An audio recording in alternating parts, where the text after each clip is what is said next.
everything from questions about cucumbers to homes on cul-de-sacs, you've come to the right place.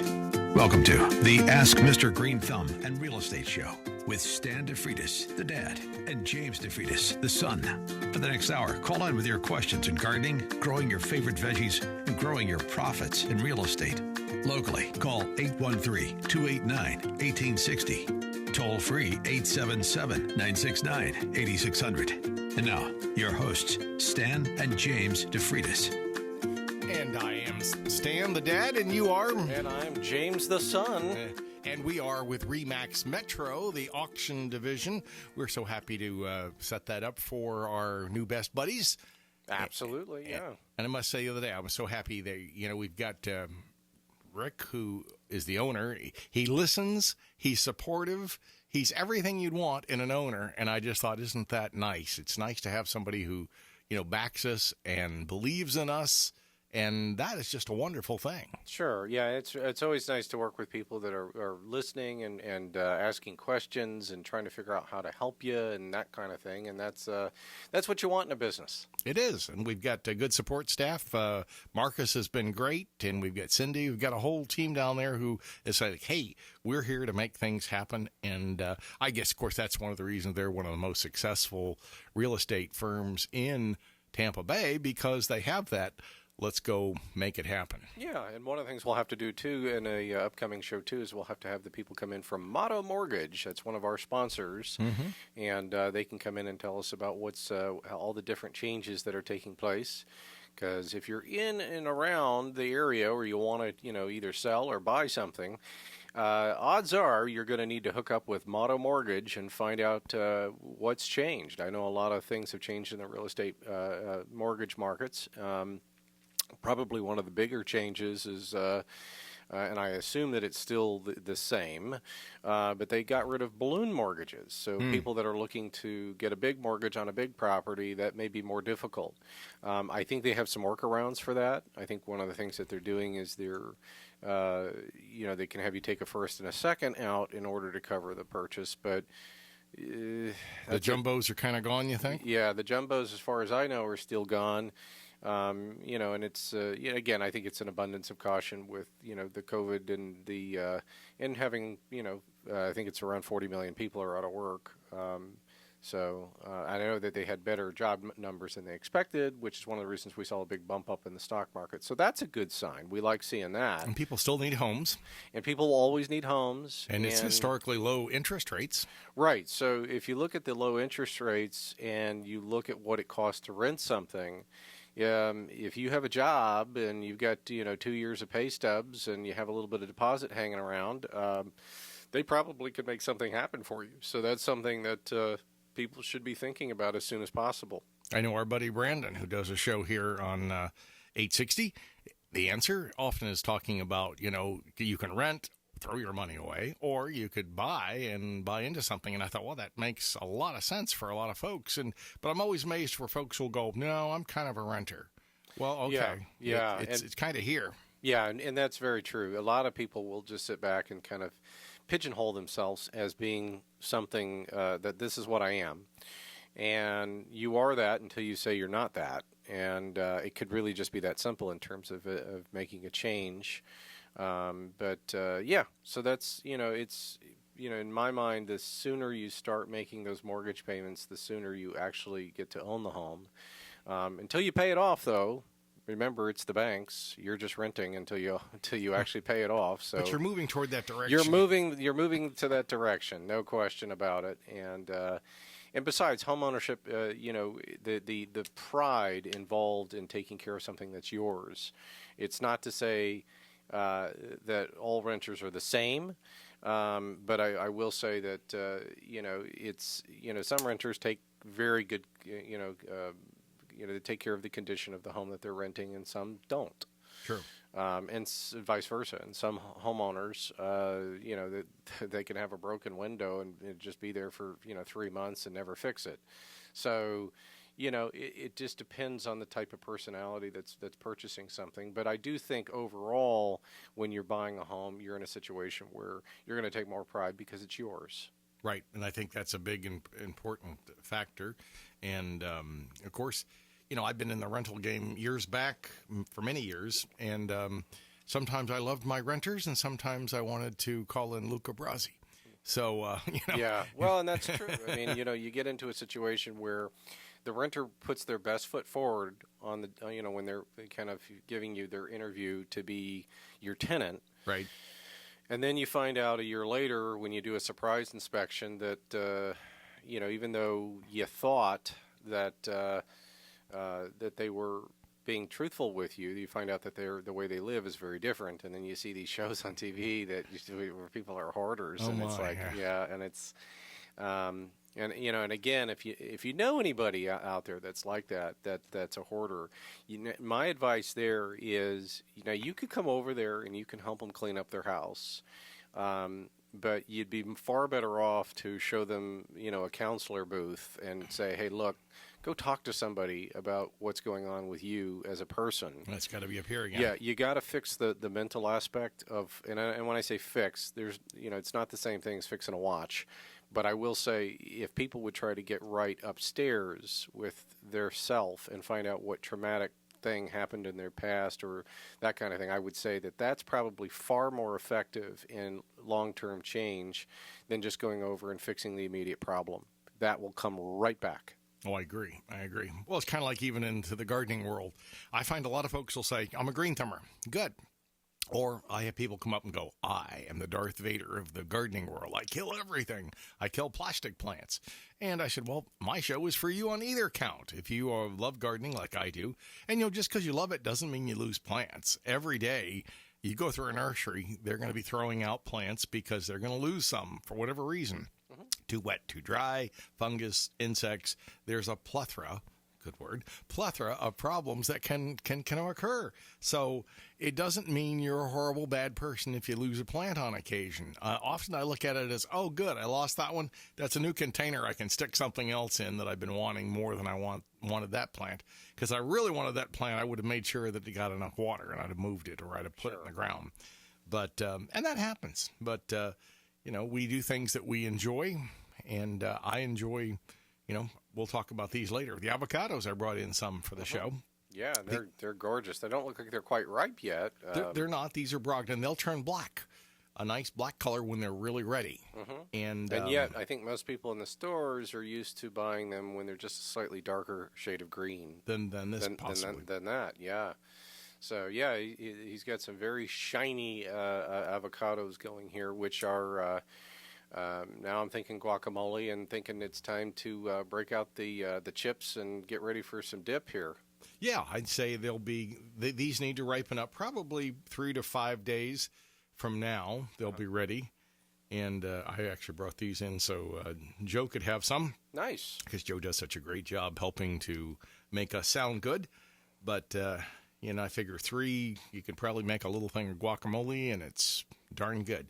Brogdon is a real thin variety, thin-skinned, and I think because of that, it didn't really take off commercially as much because you can't ship thinner skinned is more of a problem potentially. Yeah, they'd almost have to figure out a way to wrap them or something individually. Boy, I think they're the tastiest of I like all avocados, but these are a little bit bigger than the ones you typically get from Mexico, the winter Mexican type.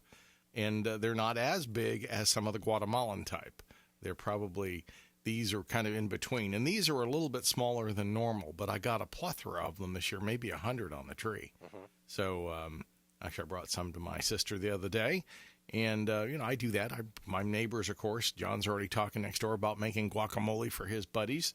And he was joking with me going, hey, this part of the tree is technically on my side of the property.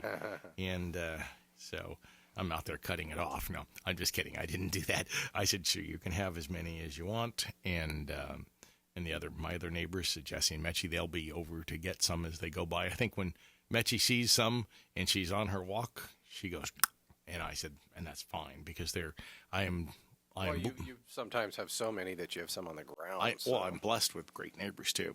True, you are. And they bring me lemons on occasion, too, so that's even better. We do a little barter exchange occasionally, and that is a wonderful thing. So if you want to talk to us about your plants, your trees, your shrubs, your lawns, I find a lot of people... Or your real estate. Or your real estate. We're there. That's our main mission is probably real estate as far as where we're going to make most of our real money. I did sell a gardening book over here, Stan DeFreitas' Complete Guide to Florida Gardening, which I'm happy to say we're number 10 in gardening book history. We've sold, I think, over 300,000 to 400,000, maybe 500. I'm not sure what the latest number was, but I know at one point many years ago we were number 10, and that was probably 20 years ago. You're probably up on the list now. So we may have moved up. And speaking of list, we've got folks who are, if they want to see us during the week, they can also go to our YouTube channel, right? Yeah, they can. One of two ways. If you want to hear the radio show, let's say or watch the radio show because we film it. So one of the things that you can do is you can go to AskMrGreenthumb.com and you can see all of our latest videos. I don't think I put the very last video up just because it's been a very busy week, but nonetheless, that will go up. And they can also, if you want to go to the Facebook page, it's Ask Mr. Greenthumb. That's a real tough one there. So, and that's again, it's MR, not the MISTER. So that's Ask Mr. Greenthumb. Mm-hmm. So if they go to either of those locations, that's how you'd probably get us. And the other thing that we made sure of too, we've been telling people for the last few weeks, if they wanted to go to the AskMrGreenthumb.com website, that they could submit a photo. Well, now they officially can submit a photo, and that's so much more helpful for you in being able to identify a problem. So, if you can see what's going on with a particular plant or something like that, then that makes it much easier for us to see how to help them. I agree. And they can call us in at 877-969-8600 or 813-289-1860. And I always remember 289 because you had a 289 in your... a 289 Mustang. Mustang in your Ford. Yeah. Yeah, absolutely. So, yeah, we're here every Sunday morning from 7 to 9 a.m., and we encourage everybody to, pick up the phone, give us a call. We're very approachable. We'll make it painless, and, by having the courage to call us and ask us about your question, then you'll probably answer somebody else's question by proxy. And it's 860 The Answer. You stay with us as the plant and real estate talk continues here. Stay with us. Give us a call.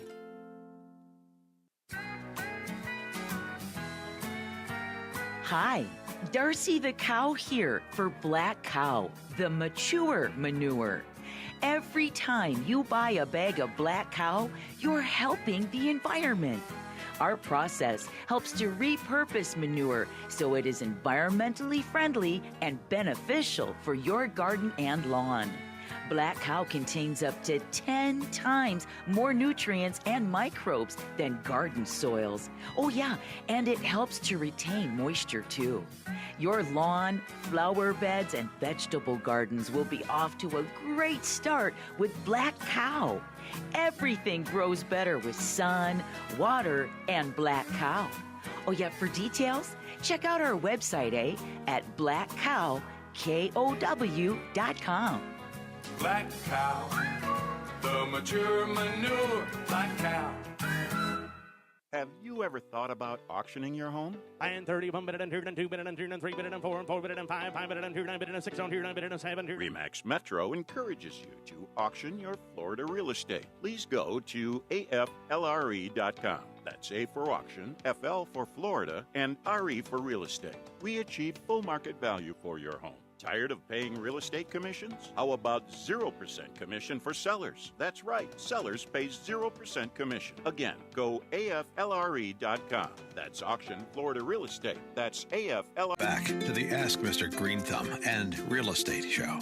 Got questions about perennial problems with flowers? What about issues with closing on your newest property? Call now, 813-289-1860. Toll free, 877-969-8600. And now, your hosts, Stan and James DeFreitas. Now, James, with the auction, why would somebody want to auction a property? Where would be the, let's say if they're upside down on the property, that might be a place, huh? Yeah, or close? Yeah, I mean, one of the things that strikes me in terms of an auction is, and again, auctions are really neat in the sense that you select a day and a time.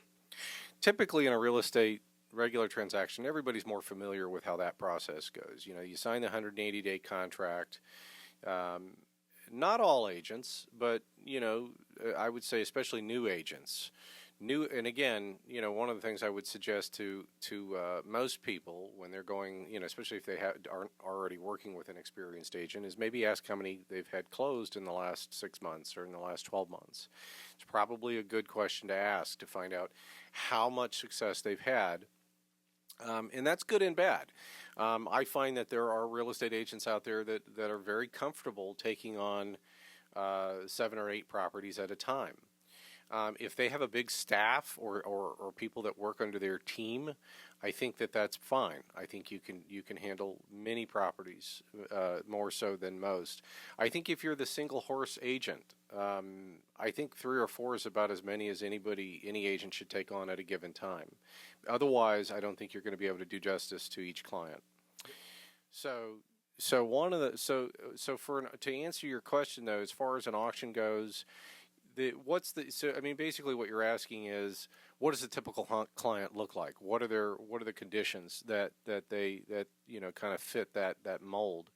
Well, first the client has to, you know, and when I say client I mean seller. The seller has to be, they have to be a horse trader. They have to be able to be okay with negotiating. They have to understand that, you know, if we get close to a projected number, you have to be willing to take it. If you're stuck on a number, that's probably not a client that's going to be good for an auction. So that's definitely something that has to be thought of way in advance. So you have to have a motivated seller. You have to have a seller that's willing to negotiate. Auctions are nothing more than the art of negotiation and figuring out how high up a price will go, and then hoping that you're going to get into a competitive bidding scenario, because that's where an auction takes a life of its own. And that's where the magic of an auction happens too, and that's to the delight of a seller's ears, is he going, wow, I was surprised that it got bid up so quickly. And one of the things, you know, and again, like if you're selling like $1 million property, you know, it would not be weird for Stan or myself to be doing $25,000 increments or $50,000 increments, depending on how the bidding was going. And then we would have it planned in our mind in advance that we would, you know, once the bidding started to slow down, we'd slow down on our increments, or we'd even go in reverse.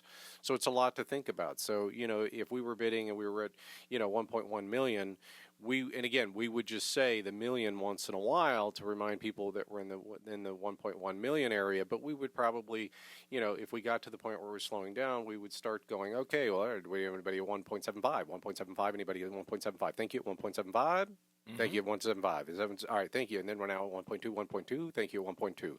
We would start to go in that direction, up and down, depending on how the bidding is, to attract more bidding.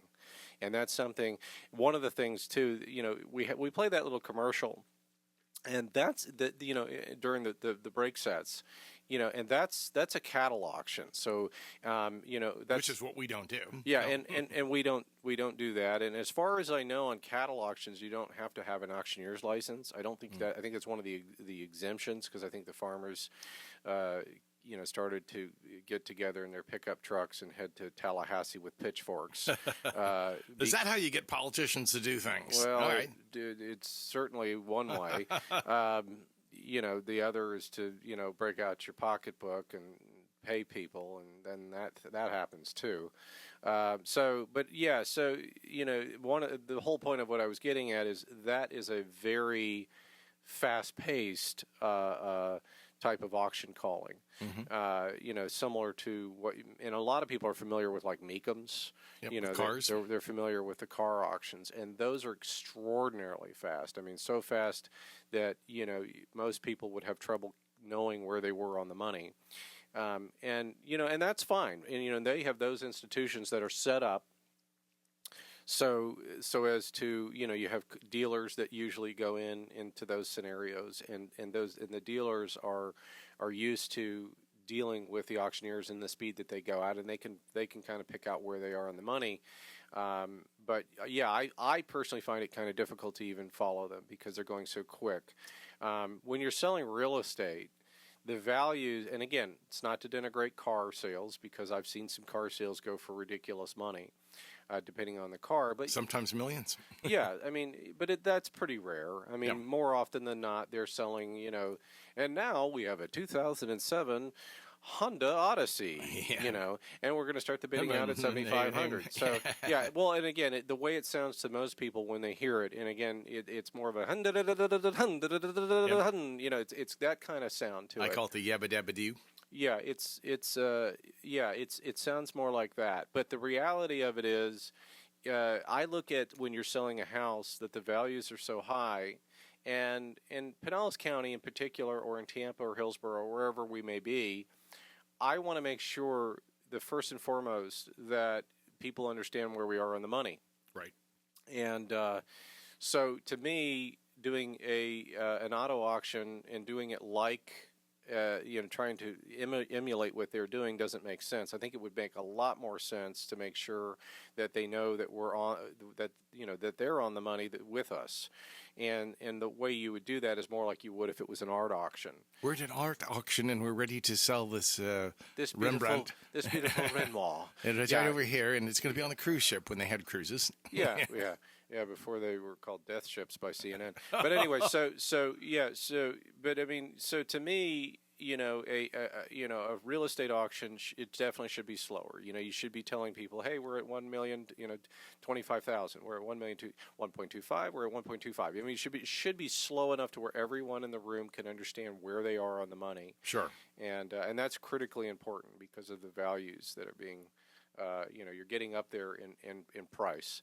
So, so that's kind of my initial thought. So why would people use an auction? Basically because you're trying to get rid of a property in a short period of time, and maybe you're at a price value where it doesn't make sense to do it any other way, or you can't have a buyout from a company that wants to do a buyout.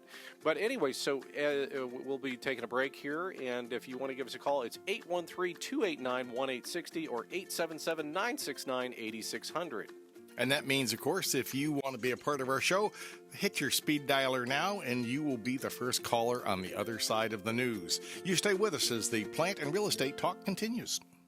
Have you ever thought about auctioning your home? And 30, 1 minute and 2 and 2 minute and 3 and 3 minute and 4 and 4 minute and 5 minute and 2 9 minute and 6 on 2 9 minute and 7 2. RE/MAX Metro encourages you to auction your Florida real estate. Please go to AFLRE.com. That's A for auction, FL for Florida, and RE for real estate. We achieve full market value for your home. Tired of paying real estate commissions? How about 0% commission for sellers? That's right, sellers pay 0% commission. Again, go AFLRE.com. That's Auction Florida Real Estate. That's AFLRE.com.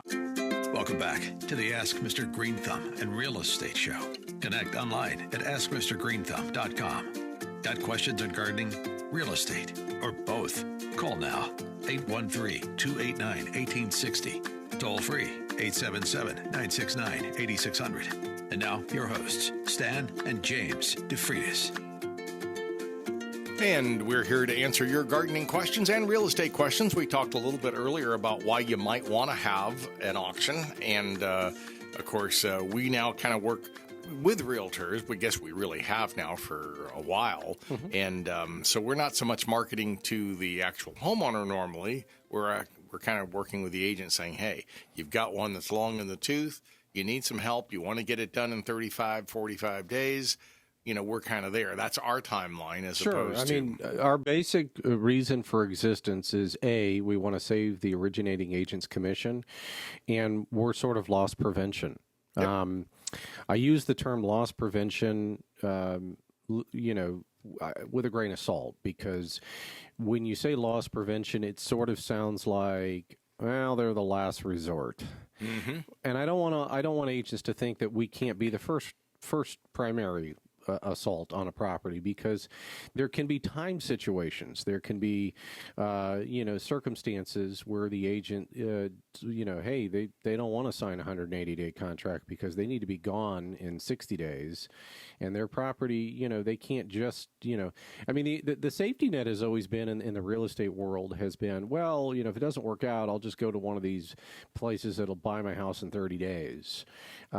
Okay. But what happens if your house is worth more than $500,000, and that now puts you in a situation where you would be ineligible for that? And that a lot of those programs are fine for homes that are of lesser value. Mm-hmm.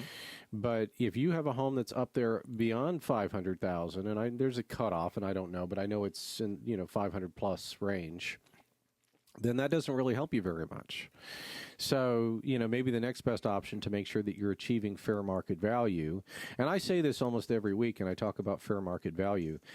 Fair market value is the price that a buyer is willing to pay that a seller is willing to accept. Mm-hmm. And again, that sounds so simple. James, why do you have to define that? Well, I do, because fair market value is one of these terms that doesn't sound like it describes what it is. So, it's kind of like the other term that I throw out there, which is buyer's premium. Now, a lot of auctioneers will just do like a standard commission rate, and they just try to stay within the same, or I should say, a lot of real estate agents will do the standard commission model, where they break it up, 3 and 3, 3 on the buyer side, 3 on the seller side. But the reality of it is that works to a point. But I also think that another way to do it, and another way that has become kind of an industry standard, is using a buyer's premium. And a buyer's premium is really neat, because if the property is a good deal, and again, buyers are looking for good deals. Right. So one of the things that's neat about it is the buyers usually don't care about the buyer's premium, which can range between 8 to 10%. So, wow, you guys charge a lot, right? I mean, that's the first comment we get. Well, yeah, we have 2 licenses that we have to maintain. So we have more credentials that go along with that. So we have an auctioneer's license and a real estate broker's license, and we have to maintain these things. So yeah, the more training you get, the more schooling you do, the more you're allowed to charge. That's the way it works. And we're doing something as a specialty. Yeah, and it's a specialty type service. Now, the really cool thing with the buyer's premium is it is a term that is self-explanatory.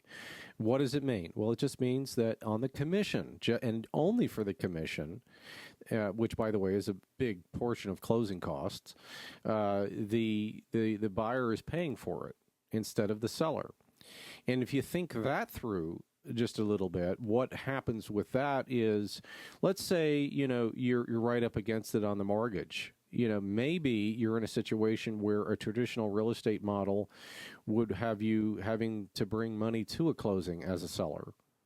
Wouldn't that be terrible to think that honey, we're going to have to borrow money to go close on our property? Happens every day. Mm-hmm. And unfortunately, it's not a good feeling when sellers have to do that. And that, so one way to avoid that, if you're right up against it on the mortgage and you want to sell, or you need to sell, or you have to sell, is, hey, you can call Stan and James, and you can get a hold of us. You can call Stan at 727-423-4794, or you can call me at 727-254-7127, and we can talk to you about how a real estate auction might make sense for you.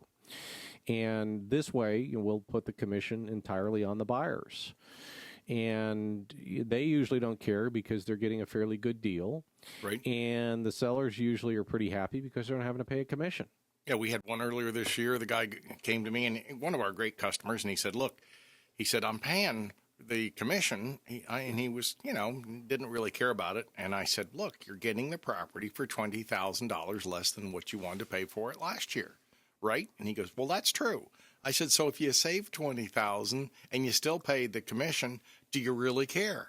And he says, you're right. I probably don't care because I am getting a good deal, and I know I'm getting a good deal. Sure. And historically, I think he's going to come out just great, because he's in an area that, property still seems to be holding value and still seems to be going up, which I think it's because it's kind of like the stock market. You go, how can that happen? Well, it is happening, and you can say, well, I don't see the fundamentals. I don't see the reasoning.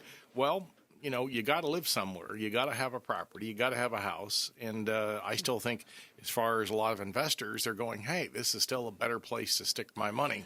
Well, I don't think anybody anticipated that we'd have 40 million people collecting unemployment, and then we'd see 2.5 million jobs on the jobs number. I don't think anybody quite expected that. And I know when the FAR numbers came out for real estate closings that took place last month, the numbers were far better than anticipated. And that it's to me, it's an amazing accomplishment. And of course, our company, Remax Metro, they are doing a ton of business down there, and they're doing it. You have a lot of seasoned agents in there that that are very accomplished at what they do. Right. And so there's that element of professionalism that's in play. The other thing that is occurring is, we're also finding ways to safely practice, our business by making the consumer feel safe, because we are being safe. If you walk into the Remax Metro office, they're going to have, gloves and masks and hand sanitizer readily available for you as a customer. And you're going to notice that all the staff in there have masks on because, we're being as safe as possible to prevent any problems from ever occurring. And it's just, it's a great practice for us, and it makes every consumer in there realize that Remax Metro and all the agents in there are taking it seriously. And also, you've got a friendly, affable, amiable staff that's there, too. Everybody I've met is like, hey, we're here to help. We're going to make it happen. And that is, everything's positive. Sure. And I can't say I've seen some offices where you get like negative Nellies. Oh, it ain't going to happen. This won't happen. This can't happen. Right. No, I've not seen the first of that at Remax Metro. Sure, and I mean the cool thing there is they don't have these silly slogans on the wall that they don't really mean, and what they do instead at Remax Metro is they just live it. And instead they just practice the right professional attitude to maintain, instead of painstakingly hiring people to come over and stencil these things on walls that they don't really mean. Well, it's true. You got to live it. And I've always thought you got to, it's hard to always be good. It's always hard to be right. But if you can try to live and show by example, that is the best form of passing things through. Absolutely.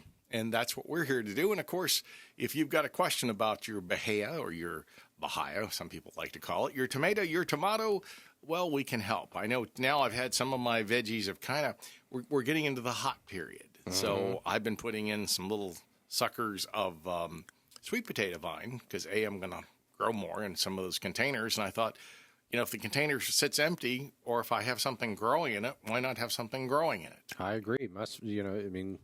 And one of the really neat things that is so cool with Stan is that he really does live, his hobby in terms of, he comes in here every Sunday, does the radio show from 7 to 9, but he really is passionate about plants and gardening and doing the things that he talks about. And I think that's a neat thing. And we might also mention, too, today's Father's Day, right? Oh, yep. Happy Father's Day. So happy Father's Day to you.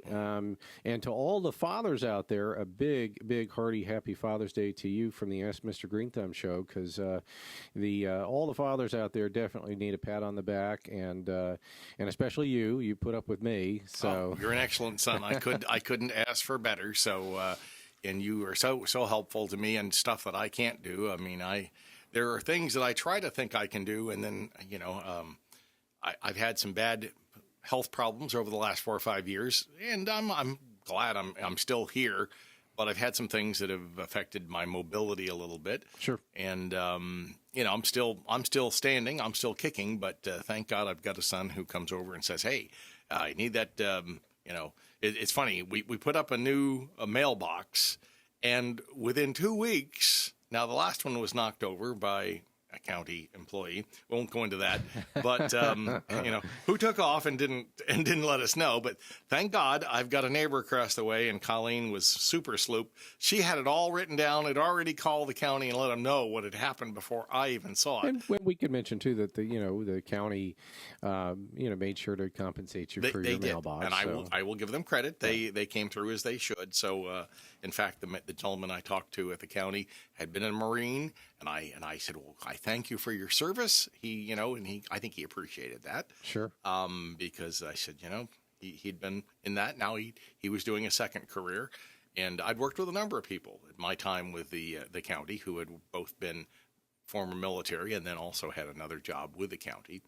And I know I worked with a guy named Bill Herman for a long time who had been a retired colonel, and he and I sat next to each other for years and years at County Extension in a different life. But we, of course, are here. Anyway, the ending of the story is somebody hit the mailbox again from a moving company, and they didn't stop either.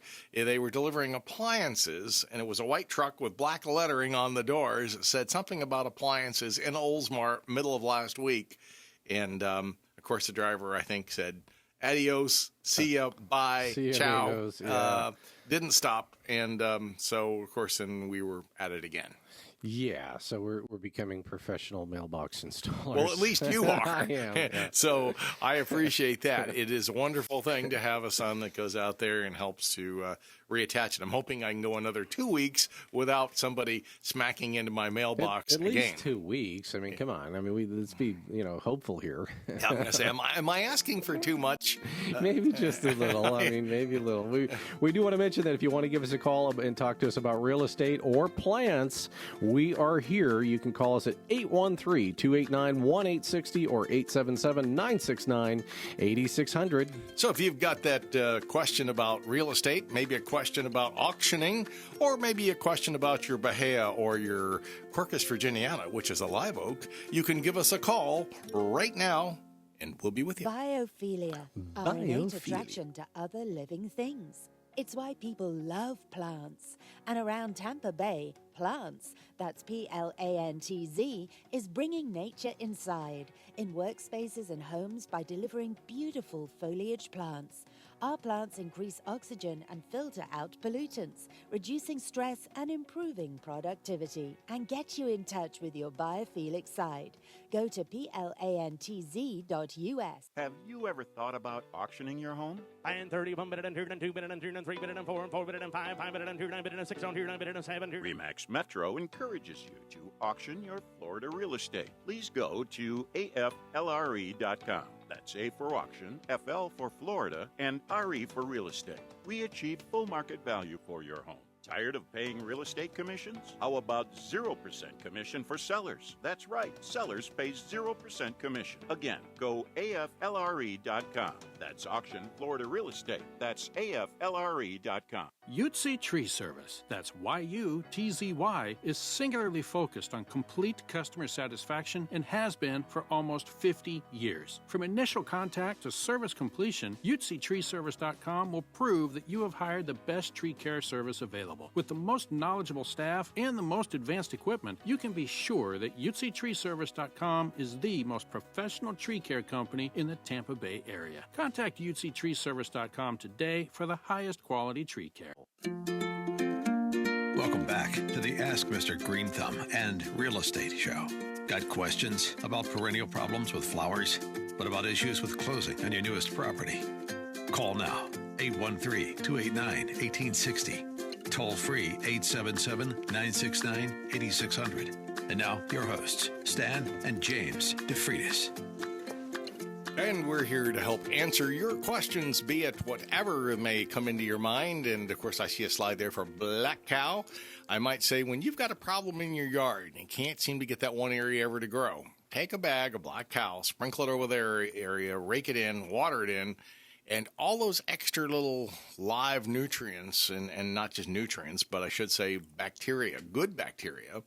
And people say, bacteria bad. Well, there's a plethora. If we didn't have bacteria in our digestive system, we wouldn't survive. And The same thing is true with your yard. And, when you talk about 1% organic matter, it's not a whole lot. So Right.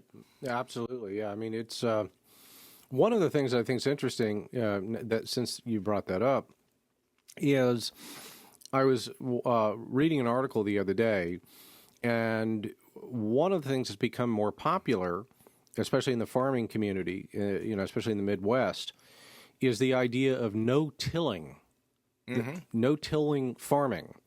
And the idea is, and they've shown that that tilling disrupts the soil, and we used to think that had to be something that you had to do in order to plant the new crop. Well, it looks impressive. It looks impressive, and again, farmers that have been doing it a certain way for 150 years or longer are going to look at that and go, well, what are you doing? You're blazing a new path. But what they've found is, when you sit back and do that, you actually are by not tilling, you can add to the carbon content of the soil, and that has profound implications as to making sure that we're being better stewards to the environment. Well, in the old days, they used to have cover crops, and you'd want to sometimes till it in, especially if it was a nitrogen fixer. Let's say it was a legume member, and they'd put out these legume crops and clover or that type of thing, and you would till it in, and you were hopefully putting back in some of the nitrogen that you'd be tilling in. Speaking of that, let's go to Alice in Tampa, who's got a question. Good morning, Alice. Good morning. Good morning. I want to say goodbye to kudzu. Do you know how to do that? Kudzu? Yes. How are you getting rid of your kudzu? Yeah. That's what I'm asking you. How do I get rid of it? Well, you're going to either yank and pull and yank. You're going to find if you want to get off and use, and I hate to use the word Roundup, but, because to a lot of people it's an evil thing. I still think if it's used correctly and under certain situations, it certainly has a place. Can I raise my hand real quick? What is kudzu? It's a vine, and it's a noxious vine that tends to take over. You could make a bad 3D movie about they used to have the monsters. Well, the kudzu could be the one that took over the town, and you can't see the town after 6 months. Oh, okay. It's mostly in North Florida, Georgia, I think of it, but it can be here, and it is a very aggressive. Kind of reminds me of that air potato. Remember the air potato that has the pretty little green leaf that looks like a heart, and it's got like a little thing that looks like a potato? Yeah. Well, what does every kid do? They take them and they throw them out to the wild area, and then you go back in 6 months to a year, and it covers the whole, you can't see the pine trees because it's covered. Well, that's what I used to do. Well, of course. A lot of people do. I didn't know that's what that was, though. Well, that wasn't kudzu, but it reminds me of kudzu, just to give you a visual remembrance. Gotcha. Kudzu is one of those noxious weeds that is tough. And so I would consider, I don't use Roundup on everything, but I do use it on the driveway on occasion. Where there's a noxious weed where it can grow where I really hate it, and if you're safe, and you can put on gloves and put on a little respirator if you want, a little mask, I think Roundup has a place. Now, I know there's camps for it and camps against it, and I have half my audience out there is going to go, boo, hiss, no, we hate it. The other camps are going, hey, it sounds good to me, Captain, let's get rid of it. So, it's one of those things. It's almost become a political football. Yes, there have been some big awards to people from potential problems with illness. But, just because a lawyer gets a good award, God bless them, it doesn't always mean that it means that you got a jury convinced that this person had something, like non-Hodgkin's lymphoma, and it may be. So to get rid of the kudzu, basically either pulling it, maybe using a little Roundup. Is there anything else that she can use? Well, I'd check to see if there's anything. I might check with your county extension, see if there's anything new that they've come up with as far as any new chemical that might be. It's usually going to have to be something that's absorbed. And the problem with something that's really aggressive is it normally kills back to a point.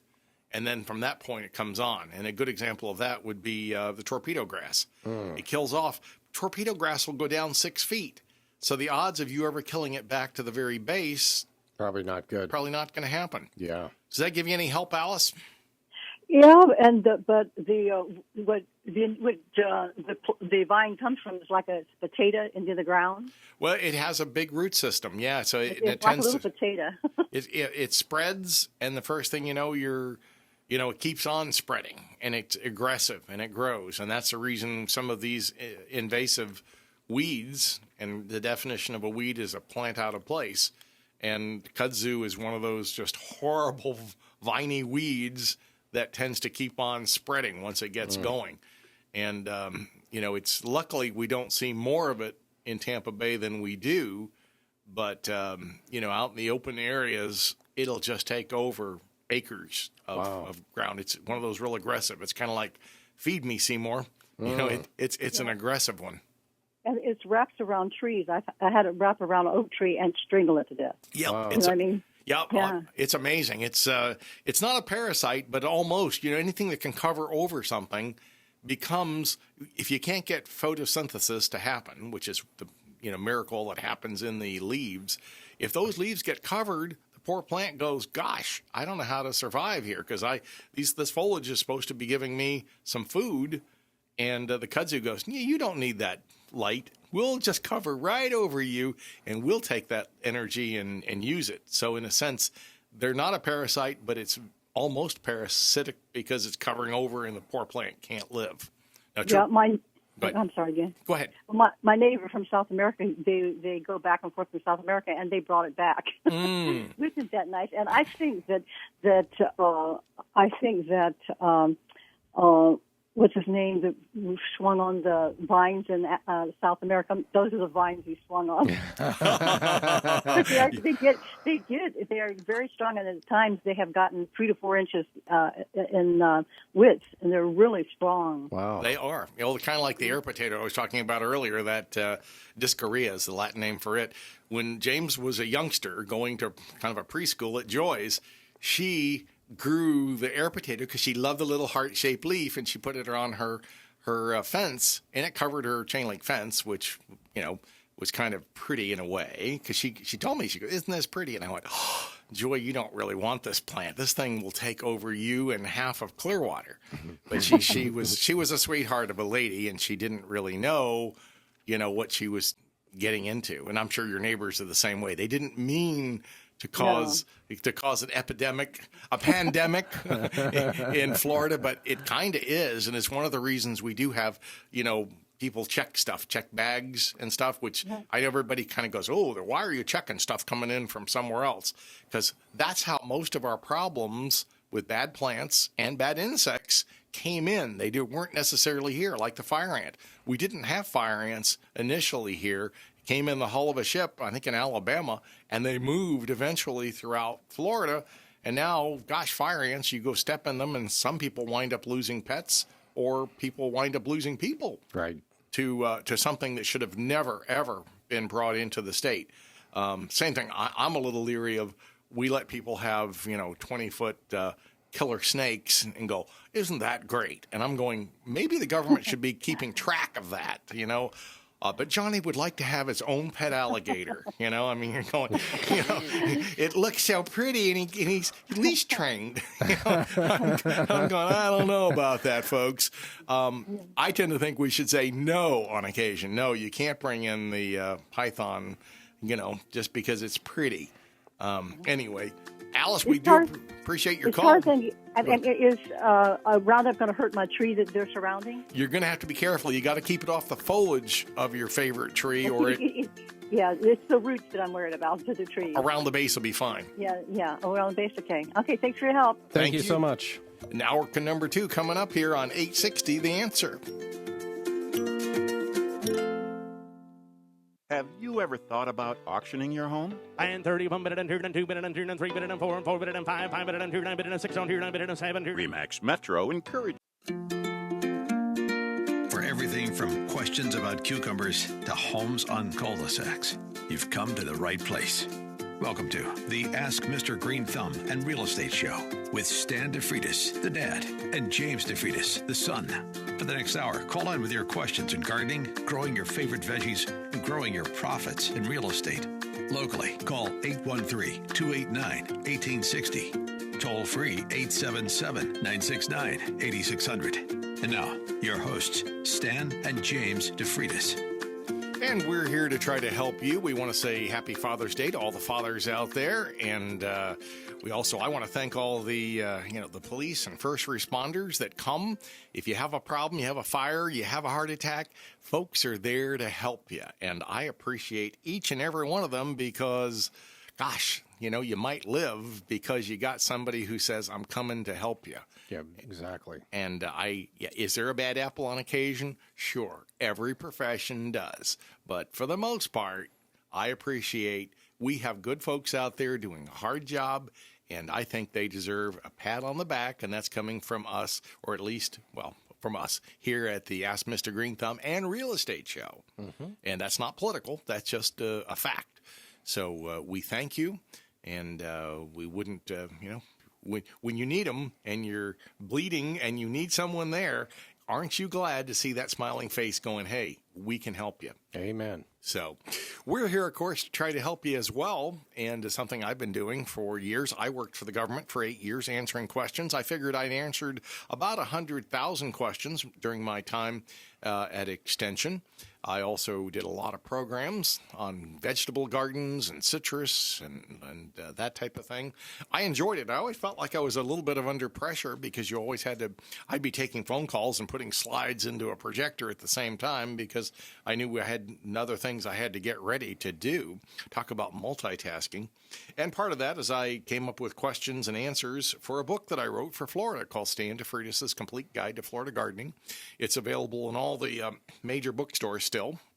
And actually reminds me, I'm going to bring some down to the office when we go in this week at the Remax Metro, because one of our agents down there says, hey, I want to have some books that I'm going to use as a premium when I sell these $1 million properties. There you go. Or $500,000 properties. That makes perfect sense. Absolutely. Good gift for Father's Day. And I usually stick a subscription in there for Tampa Bay Magazine, too. Another wonderful publication. But, yeah, another good publication who I think they're not going to put us on the cover, but, we should mention, though, that, they are doing a small little article on us and that we're the father-son dynamic duo doing a radio show every Sunday morning here on the mighty AM 860. Well, I don't know of any other father-son team that are both realtors and also auctioneers and also doing radio. Unique. Yeah, it makes us pretty unique in that regard. But I will say one of the things that... you have to be pretty bold in this life if you want to achieve, things. And I think that, A, you have to work hard, and B, you have to make some bold decisions from time to time on things that you think are going to be helpful to yourself, your career, and the people around you. And that's one of the things that I kind of pride us is not being, when others are fearful, we tend to jump in and see how we can handle things. So, and that's one of the fun things about auctioneering. And kind of one of the things I think that's kind of neat in terms of auctioneering is when you combine it with real estate, you're taking a process that sometimes can be a bit mundane. It can be a little boring, and then you're now injecting some entertainment to the process. You're now making it more dynamic. You're adding a lot of elements into a process that normally would be somewhat boring, and now it's more exciting. Now, as we move forward in a COVID-19 world, it'll be interesting to see how the auction format works in terms of maintaining safety and making sure that people are 6 feet apart and wearing masks. And, we'll have to figure out how to accommodate as many people as we can get to participate and still maintain their safetiness. And that's something that will have to be addressed. And I know other businesses are trying to deal with this too. Now, and again, I mean, I know that St. Pete recently passed, you have to wear a mask. Any business has to wear a mask. Its employees have to wear a mask. And even independent contractors, which is what most real estate agents fall under when they work for a real estate company, are going to be required to wear a mask.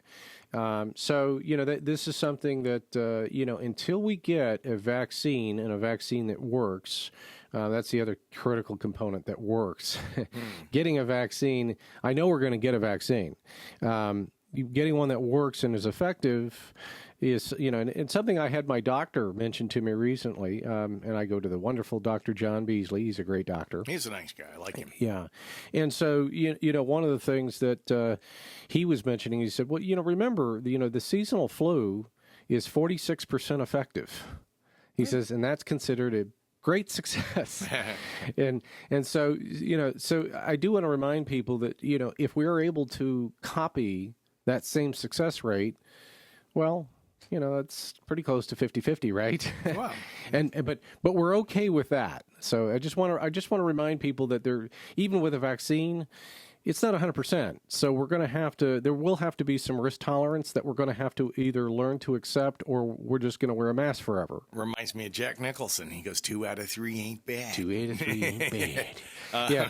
So I throw that out there because, and I do think we have to make some legitimate comparisons to the seasonal flu and COVID-19 in that, here's something that kills people year after year. Seasonal flu kills people. I mean, I think the 2018 numbers was like 62,000.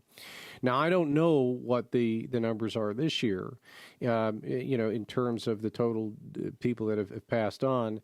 But even there, the numbers, I think we're all a little bit dubious of the numbers because we have heard these stories where, the hospitals are coding somebody as a COVID death. Maybe they were, maybe not. I don't know. But I think it's... Shouldn't that be confirmed before you count that as something? Yeah, and here's the thing. I think that, again, these so-called experts that stand up and then use these numbers to tell us what to do, here's what I would say. Have some healthy skepticism on some of this stuff. It's not to say that they're wrong or they're lying to you on purpose. I just think it's hard to be an expert when the data that you're using to project that expertness is suspect. It's so just healthy skepticism. Remember that we're living biomes. We have, and as you mentioned earlier, we have good bacteria, we have bad bacteria in all of us. And there is no such thing as 100% safe. And if that's the standard with which we live under, then you wouldn't leave your house. And then we found that a lot of people, especially in New York, were contracting it and they hadn't left their house. So that could be bad. So think about that for a second. So you're telling me driving to, across the bridge over here today is probably more dangerous potentially than... Far more dangerous. Yeah. So I should never leave my house again because there is a potential that I'm going to be hit and death could occur. Yeah. I mean, I guess the thing I would say is I'm not saying for an instance that I'm not saying people shouldn't wear masks. No, I know. And, and I do believe that people can be asymptomatic. And again, I'm not a doctor. I'm not a scientist. But here's the thing. I disagree with what some people have said. I think everybody's entitled to have an opinion on this. I just think some people's opinions are better formed than others. And I think you can have basic logic. And I think you can utilize that as to help inform your opinions. But I think the biggest mistake that we've made on this matter is we've treated everybody the same, as if everybody is in a high risk group. So that's something we need to think about a little bit. We need to say, okay, well, no, I don't interact with anybody that is immunocompromised that I'm aware of. And then people will say to me, well, James, what if that person is asymptomatic and then they pass it on to a person who's a caregiver for somebody who is 80 plus? Well, I would argue that if you're a caregiver for somebody that is 80 plus, you probably should be treating yourself as if you were 80 plus as well. Because and again, there needs to be some self-accountability that takes place here. And again, one of the things I would have been a fan for, and I'm not a big fan of big government, but I would say one of the things I might have been a fan of that we didn't do that could have been done is we could have provided maybe free grocery delivery for seniors. I mean, that might have been an idea alongside the $1,200 checks. If you're a senior and you're in a high risk group, maybe you should be able to have, free Instacart or something where you have groceries just delivered to your door so you don't have to put yourself. Nice. Yeah, that might have been a thought. Another thought I would have had was why didn't the government go ahead and send out masks to everybody? I understand that we had a shortage, but we don't now. So we could be sending out masks. And the other thing I would say too is when these city governments pass rules that you have to wear a mask, okay, where do I go do I go by the city and pick up my free mask? In some areas, they do have free masks. Okay. Yep. Well, that needs to be advertised in a way so that I don't even have to ask the question. Sure. You should be able to know it's there, and that's where we can go get them. I agree with you, because some people just may be hard for them to get to a mask, or after you use a mask, how many times can you use it? Once. Yeah. I mean, and that's another thing. I think some people are using the mask day in, day out. Right. And I'm not sure after a period of time, you might be, causing more trouble than good. Right. So, but I just, my whole point of this little diatribe and me standing on my soapbox for the last few minutes is we need a little bit of common sense here, and we need to interject the idea that there are certain things that we could do and do a little better. And again, I want everyone to be socially distanced and responsible and do everything, because at the end of the day, we have a lot of businesses out there that are dependent on their reputation. And that reputation has to be one that is, the backbone of being safe. Sure. So, so that's kind of my little diatribe on that. All right. Well, let me mention that if you want to give us a call, the numbers are 877-969-8600 or 813-289-1860. You can see 860-1860. And we want you to give us a call. If you're like Alice, one of our last caller, who was the other side of the hour, and Alice was talking about, the vine that ate Tampa. And you can give us a call about that. Or maybe it's your Bahia or your St. Augustine or your oak tree. You've got a problem. We'll try to give you some answers. Absolutely. We look forward to having you come and call us. We'll make it painless for you, and you'll have a good time, and you'll be helping others by asking your question. That's 877-969-8600. That's toll-free number. Or 813-289-1860. We'll put you on the air here on The Answer, 860, and the Ask Mr. Greenthumb Show.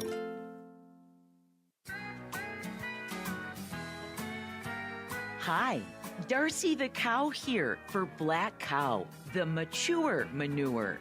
Every time you buy a bag of Black Cow, you're helping the environment.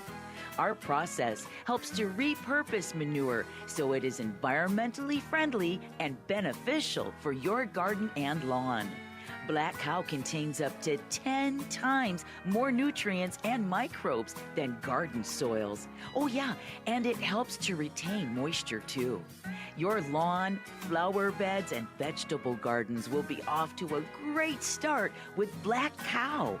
Everything grows better with sun, water, and Black Cow. Oh yeah, for details, check out our website, at blackcow.com.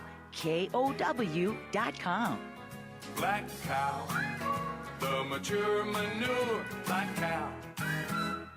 Have you ever thought about auctioning your home? And 30, 1 minute and 2 and 2 minute and 3 and 3 minute and 4 and 4 minute and 5, 5 minute and 2, 9 minute and 6 on 2, 9 minute and 7. RE/MAX Metro encourages you to auction your Florida real estate. Please go to AFLRE.com. That's A for auction, FL for Florida, and RE for real estate. We achieve full market value for your home. Tired of paying real estate commissions? How about 0% commission for sellers? That's right, sellers pay 0% commission. Again, go AFLRE.com. That's Auction Florida Real Estate. Welcome back to the Ask Mr. Greenthumb and Real Estate Show. Connect online at AskMrGreenthumb.com. Got questions on gardening, real estate, or both? Call now, 813-289-1860. Toll free, 877-969-8600. And now, your hosts, Stan and James DeFreitas. And I am Stan, and you are? And I am James DeFreitas. And we are here, of course, to answer your questions. 877-969, you just heard, 8600, or locally throughout Tampa Bay, 813-289-1860. If you've got a weed like Alice that ate over half of Tampa, we can make a great 3D movie. Expanding upon the Alice and her vine scenario, one thing that I would say that, and again, you cautioned me against it, and I just said, yeah, you don't know what you're talking about. You've been doing plant stuff for 50 years. That doesn't mean nothing. Anyway, so I just did my own thing, and I put in a bunch of bougainvilleas. Mm-hmm. And, and again, they've only been in there, I would say, maybe less than 8 years. They're beautiful. They're beautiful, and I put them in, and they were 1 gallon pots. That's the size that they went in, and now I've got the center stalks are probably they're probably 25 feet high. They're just amazing. And of course, I told you, I said you're going to need gloves and long sleeve shirt eventually. It's amazing. I mean, the yard people come by and once a week, and I just take out a $10 bill and I wave it, and usually that gets somebody's attention, and I just usually try to see if I can bribe them into cutting some of it. That's my hope in terms of dealing with that.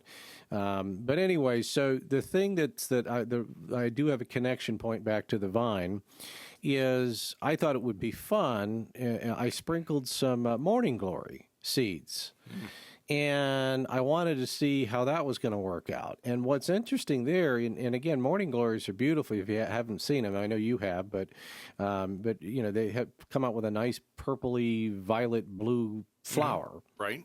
And they're absolutely gorgeous. And they tend to, and what I didn't realize about the morning glories that are really cool is they tend to close up and then open again.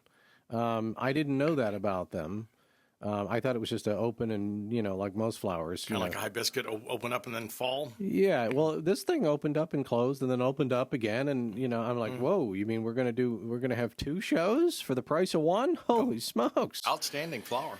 Yeah, but the whole reason I mention it is that I thought, well, the bougainvillea, that's going to be and again, it is the F1 dominator. But as far as the vines, the Morning Glory vine wrapped right around this thing, and they're both like competing against each other in terms of dominance. And I'm surprised the Morning Glory holds its own. And I'm having to go out there, and I mean, it's nice because I've got I mixed the bougainvilleas with red and pink and did kind of because I wanted to have that look. And now I have these purple flowers intermixed in between there. And it's just beautiful watching all of that foliage put together in one little package. But again, if you see, I call it the Burglar Bush, because if you don't want to be burglars out there, you're going to hear them. Yeah, if a burglar's trying to get into my house, it's welcome to the bougainvillea. It's got the 3-inch thorns, and it's not the best welcome wagon. But I guess if you have evil intent, I guess they don't really care so much. The good news is they're going to be able to find the DNA on the thorns to go back to the criminal. Yeah, well, I couldn't get what I really wanted, which is there's actually a South American plant that I wanted called the Devil's Club. Couldn't get that. Apparently, gets stopped at the as you were talking about at the Border Patrol. At the Border Patrol. Yeah, we don't want any more evasive plants that just take over. Well, I was trying to get some stuff that would cause people to stop walking through my garden area, which by the way, that would have worked really well. But I don't know if that might have impaled them. Yeah, that might have been a lawsuit. But now that I think about it, I would have been planting it on common area property, so that just would have been the HOA's problem. So not really mine to worry about. Yeah, put a sign up that says "Go after the HOA." Right. That's the HOA's problem. Here's a good lawyer's name. Right. Yeah. Right. Although they probably would have just said, "Hey, well, we're going to pay this claim, and now your HOA dues are now $2,000 a month. Sorry, kid." Yeah, that might come back to bite you. Yeah. Well, time to sell. Oh, I know some people who can help me. We can sell it through auction. That's right. And that way, if you need to move in a hurry, a lot of people do come up to and go, "Look, I'm being transferred from here to California. I need to be out of here in the next 35 to 40 days. I don't have 180 days for this property to sit." That's where an auction may come in place. Sure. Yeah. And speaking of that, I was talking to a young professional recently who was saying, "Hey, look, I've decided to take a job out to Silicon Valley, and I don't have time to sit back and do the traditional real estate approach. And, what do you think? I mean, maybe an auction would be a good fit." And I'm like, well, it absolutely could be. Let's talk. Let me get your parameters. Let me find out what, and that's one of the things you'll notice too, that if Stan and I take on your real estate for a real estate auction is we do a lot of homework, more research than most real estate agents do, because I want to know I don't want to just know what a CMA is. I don't want to know what that CMA is for your property. It's not that is a healthy criteria, but it's not the only criteria. I mean, I want to find out, other pricing strategies that have worked and more recent pricing strategies that have worked in your area. Again, the other thing I would say too is that Stan and I are less reliant on appraisals and CMAs than most real estate professionals, because often what we're doing is we're taking over the listing from another originating agent. And so the originating agent will be, well, I'm sure you're going to want to do like some serious research on CMAs and stuff. And I'm thinking to myself, well, you've already done a real world scenario in terms of trying to sell this property for the last 3 or 4 months. You have some actual real world data that I can already use. And if it's 4 months and it hasn't sold, the real world is telling you you're probably overpriced. Right. And that's a good point, because, once something is over 100 days old, and you don't have any offers and you're not showing the property at the rate, then, that's a good time to start explaining to your client, hey, I've got this other option over here. Maybe a real estate auction is something that we might want to consider, and we can go in and explain to them that, hey, if it doesn't sell, you're under, if it doesn't meet your reserve, you're under no obligation to sell it. But again, we try to make sure that the reserve is reasonable. We try to make sure that the MOB, the minimum opening bid price, is reasonable. We usually have, and people get a little sticker shocked when they see what we're going to want to put the minimum opening bid at. But again, we do that in order to try to get attention to that property. Sure. And again, if you'd like to talk to us about gardening and or real estate, 813-289-1860, 877-969-8600 if you want to call us toll free. And we'll be hitting the plants and real estate when we come back. Yeah, if you've got the weed that's taking over South Tampa, we want to know about it. We'll give you our opinion. Maybe we'll bring a film crew with us. Stay with us as the Plant Talk continues. Welcome back to the Ask Mr. Greenthumb and Real Estate Show. Got questions about perennial problems with flowers? What about issues with closing on your newest property? Call now, 813-289-1860. Toll free, 877-969-8600. And now, your hosts, Stan and James DeFreitas. And we're here to answer your questions. I had someone ask me the other day, is Carl Utzi as nice as he sounded on the air? And I said, yes, he is. Just what you heard on the radio. 727-323-4303 if you want to get a hold of Carl's group. And he has a real knowledgeable staff, too. He's got a number of certified arborists who go out and look at things, kind of like I do. I usually charge for a consult when I go out to look at stuff, because I'm not taking out a big tree or taking out the tree. Normally, I'm injecting a tree. Mm-hmm. So normally what I will do is charge a fee for a consultation, but I will put that normally toward your treatment. I usually come with I come with injectors and stuff, so where I can put insecticide or fungicide into your tree if that is needed. And often it is. Most of the time there's a reason. By the time you call me, the tree's in a decline. Sure. And you're not sure why. And you start looking at the potential for thousands of dollars to have a tree taken out, or some people will go, well, I'll just wait till the hurricane drops it on my house. No, that's a terrible way to look at it. I mean, as they say, an ounce of prevention is worth a pound of cure. So, again, even if you call Carl Utzi, I mean, what impressed me the most about having him on was that he was talking about a surgical approach, not just trimming a tree down just for a profit center, but to make sure that it was legitimately a tree that needed to be cut down for safety reasons. Right. And I think that's such an important point. Especially nowadays, because we are more mindful now of, and let's face it, Florida has a lot of beautiful trees, some grand oaks, these are things we do see more people thinking about stuff now. I mean, growing up as a kid, it was nothing. I mean, you'd see neighbors hammering stuff to a tree and didn't care what they were. It could be Johnny's birthday and they were hammering something up for a sign for that. You just don't see that occurring as much, as you used to, because I think people in general are better educated on what you shouldn't do. Or you see the kids in Gainesville hammering into a palm tree with these big long nails, save the environment. Right. And they were killing the palms by putting these big holes into the tree. Yeah. Well, and again, I mean, that's going back some years ago now. So the reality of it is I do think we have a better educated populace in that regards, and that they know that to be good stewards of the environment, we shouldn't be nailing stuff into a tree or what do you call it, girdling a tree? Yeah, that's a good way to kill it. Yeah, that's a great way to kill it.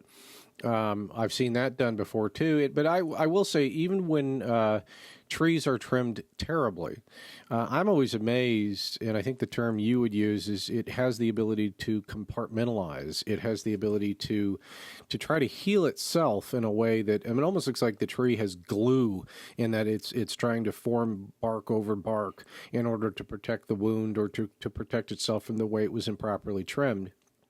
And I think that is so impressive, a tree's ability to heal itself when it can. Dr. Shigo of the U.S. Forestry Service came up with a thing of, here's a tree that tries to compartmentalize itself, tries to heal itself, and often they will. Mm-hmm. Kind of like us in respect that we'll try to, the body will try to save you if it can. And the same thing with a tree. Very, very rare that the tree tried to die on you. It tried to live. Now, there's reasons. There's lightning, and there's fungus, and there's insects, all those problems that can cause something to die. But there's always a reason. Mm-hmm. And just kind of like people, we can say, well, it's COVID-19. Well, maybe it is, maybe it's not. And the same thing is true with your plants. When things don't do well, there's a reason. And it happens.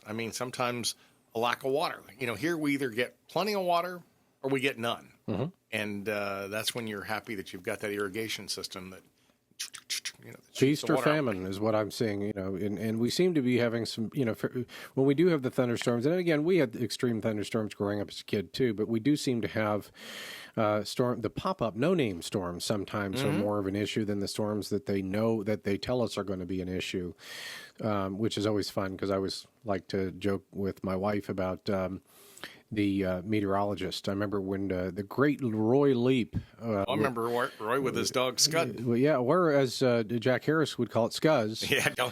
Jack. I was on the show with Jack when he did that too. Jack was great. He was going, he came back and says, "I'm so fired." I said, "No, you're not, Jack." And he goes, "Oh gosh, I think I called it Scuzz." And I said, "Well, Roy is a wonderful guy, and he won't. He's not going to take you out and have you shot." Yeah, but that's so funny too. How much somebody was revered as an icon for a station, at a time.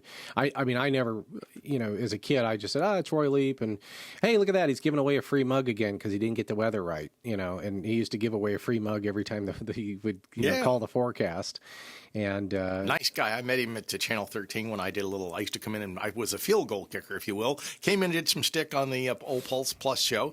Might say we had the second highest rated noon show in the nation. I think we're getting like a 52 share, which is unheard of. When you get a 52 share, what you do then as a news director is you say, "Oh, that's horrible. We got to get rid of that." It was numbers that would never be seen again on local television. But of course, when I did a show on Channel 10. Yep, CBS. CBS affiliate. We actually beat local CBS News. We beat them nationally. We beat CSI reruns, and we beat the NFL Today in ratings. Mm-hmm. So, and that was funny because they gave us a slot where it was a flat line, and they had no numbers, and we came out with numbers that were pretty good. And if we were on, coming up soon, we'd probably beat baseball, MLB, since I guess that's not going to happen. I guess not. We can. We'll be the 1 and 2 count right here. So we're here. We might add that we're here to help answer. A lot of folks too said Florida gardening. You were part of that for years and years and years and years, and I was. Well, it's gone. It's not there. But it is here. Right. I'm still part of it. So all they have to do is move the dial over to AM 860, and then all of that wonderful programming you were used to on the other network is now here, and it's at the same time slot, 7 to 9. We're here to help you. And that we need you to tell your neighbors, friends, garden club folks. We need you to get the word out to all the folks that are in the garden clubs, all your church groups. Hey, the gardening guy asked Mr. Greenthumb and his son, which makes it even more interesting. The gardening guy and the real estate guy are here to help answer your questions. So I need that word of mouth campaign. You want to do me a favor? You need to tell some other folks about this show. Yeah, and all of you out there have a Facebook page. I mean, just go out there and say, hey, Stan DeFreitas and James DeFreitas on that AM 860 from 7 to 9. We had a very entertaining show, and, give them a listen. I know it's funny because when I used to do on the other station one time, my dear sweet Aunt Kay, when she was alive, she called me one time where I talked to her and she goes, my neighbor came over and told me I should be listening to the gardening guy on his show. And she goes, yeah, well, it happens to be my nephew. And I thought that was ironic and funny because. Sure. Well, and nowadays, though, I mean, you have to put it in perspective. I mean, the amount of push-pull in terms of attention span has never been greater. I mean, what our phones can do nowadays versus, there's 1,000 channels on cable now. There's Netflix, there's Amazon, there's a million ways to grab eyeballs and ears. And it's one of these things where, it takes a lot more time to build up an audience on anything that you're doing. I don't care how successful you start out or how great you are at what you're doing. It's going to take more time. And I think that I'll have to just be patient as we build an audience here. And but I'm having a great time just getting up and chatting with you on this wonderful Father's Day. Yeah, thank you for being a good son. And we're going to say, I know we had a comment the other day from our buddies at Wisconsin Gardener, who does a radio show in Wisconsin. And I did a segment with them. We'll have to have them give us a call sometime. They're on like 16. She just sent me an email, and I should have brought it, but I didn't. She sent me an email saying they really enjoy listening to us, and so that's awesome. We big appreciate shout out that. to them. Yeah, absolutely. Both their husband and wife team. Yeah, and they're on like 16 radio stations across the country. So kudos to them. They've been doing they've been active in doing this longer in terms of more recently. You've been doing this for 40 years. 40 years at different stations. Yeah, and at different time frames too. So that's you have to keep that in mind as well. And some of the time that you did the radio, you had a lot less competition. Well, that's true. And I look at and we have like IC 570, which is owned by it's our sister station. One of the first stations I worked on was 570 back then. It was WPLP, People Listening to People. And but I also worked on 1010, 1040, 1340, and 760. You name the frequency on the AM dial. 970. I did a stint there for a number of years. And, of course, and our show there was number 1 or number 2, usually with the time I was there. Which was good. I don't know what it was at the ending there, but people say, "Did you have hard feelings with Mark?" No, I liked Mark. Mark and I got along well. Last time I saw him, he was a great guy. I had no problem. I mean, I would have rather stayed with the program, but in radio, that's not always. There's bean counters wherever, and they go, "Hey, this is where we make more money." Yeah, I mean, again, special shout out to Mark Govan. He, God rest his soul. He was a good guy and always provided for his family and had a very successful business. Loved his family. And, in fact, I called in on his show for a remembrance show. In fact, I was probably a little pushy. I kept calling because I wanted to try to help, do a remembrance show for Mark. And I think some people took it wrong that I was trying to push myself and assert myself into that. And it really wasn't. I was trying to pay respect to, when you sit next to each other, you start to become good buddies. If you sit across the class and you do this show for years and years and years, you actually spend probably more time with each other than if you're, some of your relatives. Oh, good. So we're going to become good buddies? Well, you and I are going to become good buddies one of these days. Not only a father and son, but a good buddy. And that, to me, is the best of all worlds. If you can be, and I know I miss my father. I'm glad I cherish the relationship you and I have, and I loved the relationship I had with my dad because I talked to him almost every day when he was alive. Mm-hmm. And when he passed, I found myself sometimes going to the phone, wanting to call him because I knew it was something that he and I would have chit-chatted about. Sure. Now I do that with you, of course. And but it was something that, and I find a lot of folks out there go, oh, yeah, I can identify that you want to go to the, there's a certain happening, certain song, certain story that you want to go back and tell your friend or neighbor about. Hey, we've got, even from North Carolina, we have Shane calling us from North Carolina. Holy good morning, smokes. Shane. And he is a great guy, too. Talk about a helpful guy. Shane, good morning. Good morning, guys. Hey, we're How glad are you're you? with us. Hey. How are you? Happy Father's Day, old man. Thank you, sir. Yeah, I'm not that old. But how are things in beautiful state of North Carolina? Oh, it's a beautiful day. It's already pretty hot today, but enjoying a cooler evening. I enjoyed seeing a picture you had up of a dog that looked like it was in second heaven running around in the open field. Yeah, he's having a good time up here. Nice. How are you guys?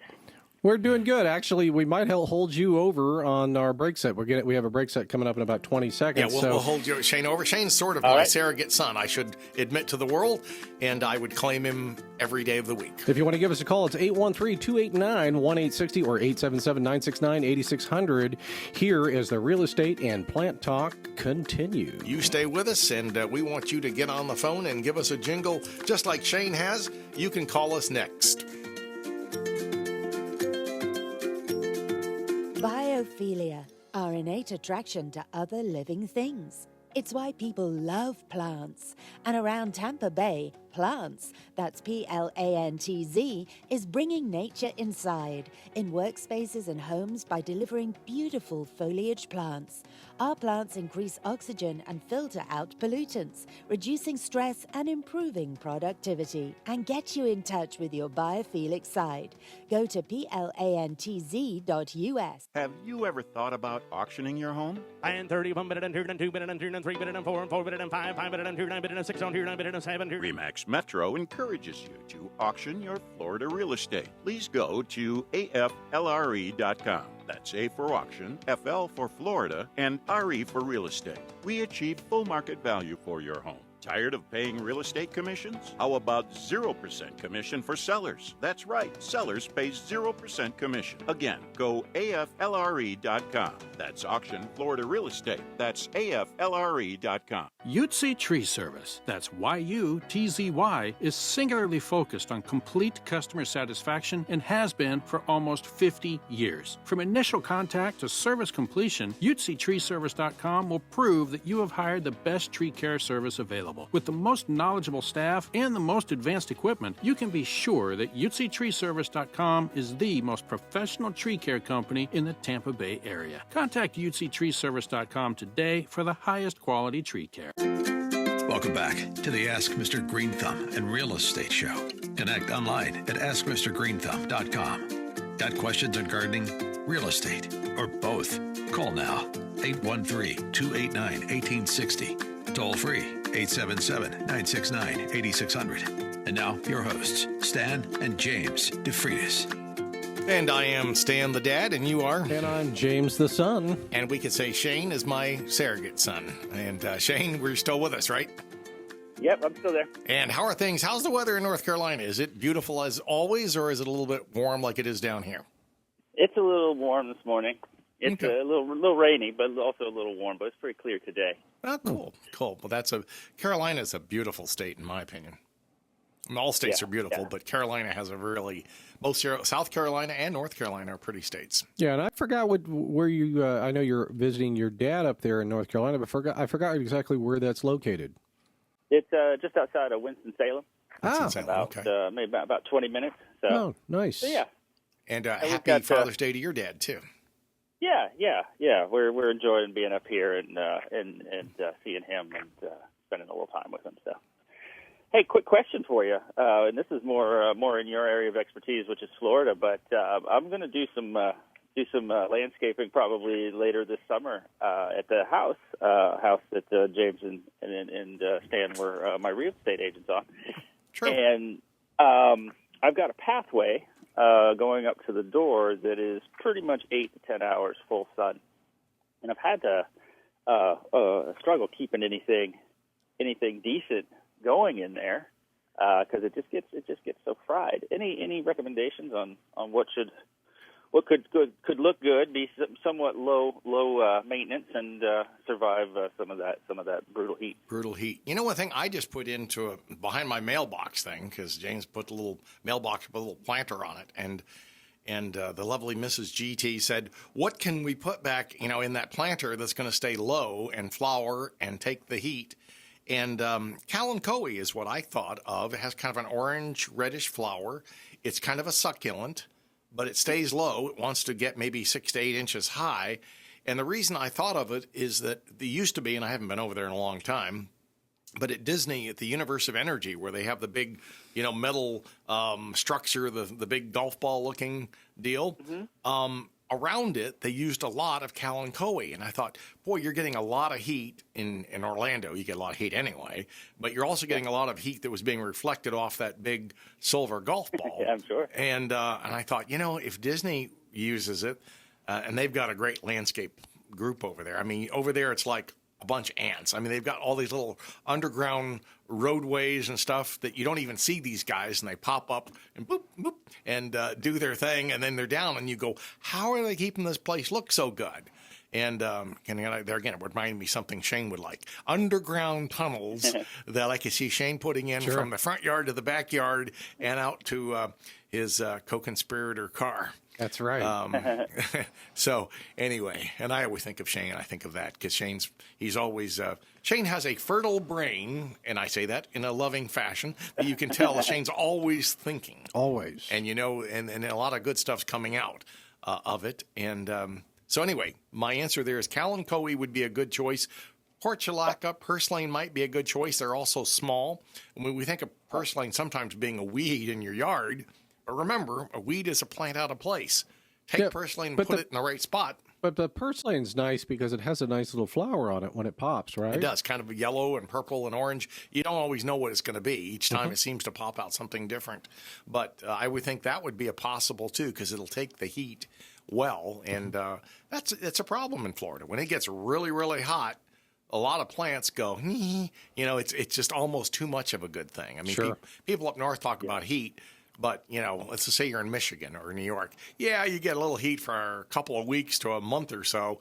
Down here, we have heat and more heat. Right. And so it's different. I don't think most people, when they move down here from Ohio or Michigan or New York, and they go, well, we have a little bit of heat up there. Well, you do, but it's a short time heat compared to a long time heat that we have. Yeah. This is our winter. This is when we stay inside. Yeah, exactly. Yeah, right. we're inside. When they're all worried about being bundled up. Now, and the reverse of that, of course, in the middle of December, January, we might still be walking around with shorts and a T-shirt on. And I often kid my neighbor. I said, I'm in my winter gear because, I got my flip-flops on and my shorts and my T-shirt. And even if it's a little bit cool, it's like I almost hate to admit that cold has come and then I have to put a jacket on. But I will on occasion. But yeah, and we enjoy it when it comes, but do enjoy the warmer weather for sure. Yeah, well, that's good. That's good. I'll take a look at those. I know I was looking at possibly some verbena and some salvia as well, but I know that some varieties don't do as well down here, and some do a little better. If you find it locally, it normally will do better than if you order it through a catalog. Because it's been kind of adapted here a bit more. So I usually try to buy locally. And I wish I could name some nurseries right now for you, but I probably can't because they're not sponsoring yet with me. So Fair enough. Fair enough.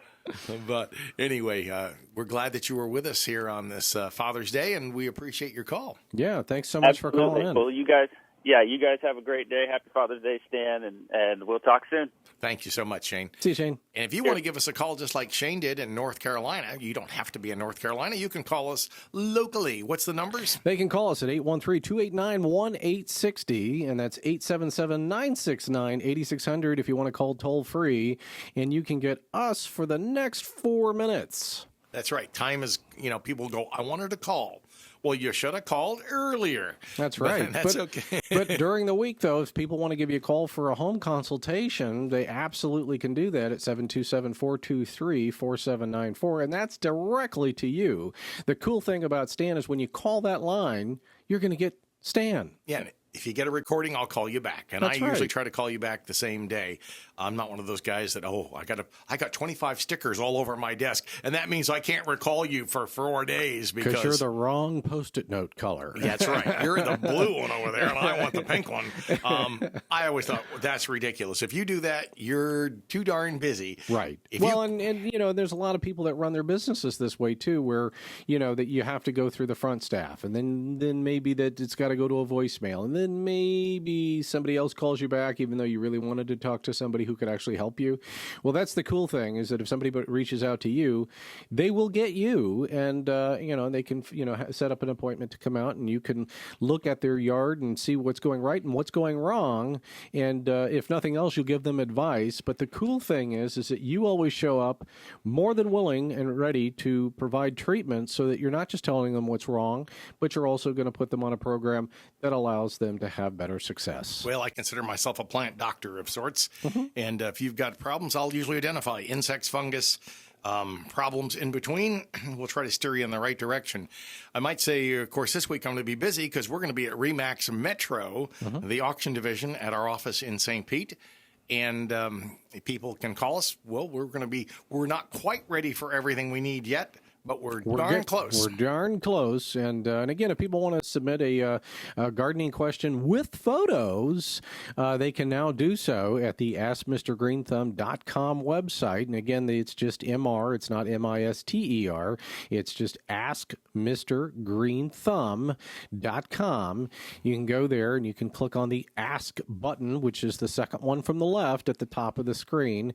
And it's real simple. You just type in your question and say, hey, I don't really like Plumerias. What could I put in the ground that's not a Plumeria and it doesn't look like a Snausage? Stan, help me out. They are Snausages. I mean, there's a place, and I've grown Plumerias before, too. Sure. There's a place for them. Not the in my yard Hawaiian anymore, Layflower. Yeah, it has a place, and a beautiful flower. And if I was stepping off, in Honolulu airport and somebody were going to put one around my neck, I think that would be fantastic. And someday they will. That's right. But until then, of course, there are so many plants you can try, you can grow. I mean, I brought in these avocados. I wanted to talk about the Brogdon. Good avocado. Well, it'll be ripe the next Sunday. By the time we come in next Sunday, those will probably be black already, right? They're going to be black, and I expect Joe to give me a progress report saying I made guacamole. They were delicious. And now you wouldn't eat them though when they're this color. No, because they're not quite. They're still pretty hard. Okay. So if you opened it up right now, you'd be disappointed, because they haven't got to that ripe. They almost need to be really kind of soft to your touch with your hands, and they'll also change color. They'll have a nice black color, and they'll be delicious inside. Another 2 hours has gone by that fast. It's in the record book. It's amazing. Can you believe it? It's amazing. Well, we sure do enjoy spending a little bit of time with you every Sunday. Remember, we take live calls 7 to 9, and if you don't catch us here, you can catch us online, AskMrGreenthumb.com, or you can go to the Ask Mr. Greenthumb Facebook page. Florida Gardening is right here on The Answer, 860 AM. Thanks.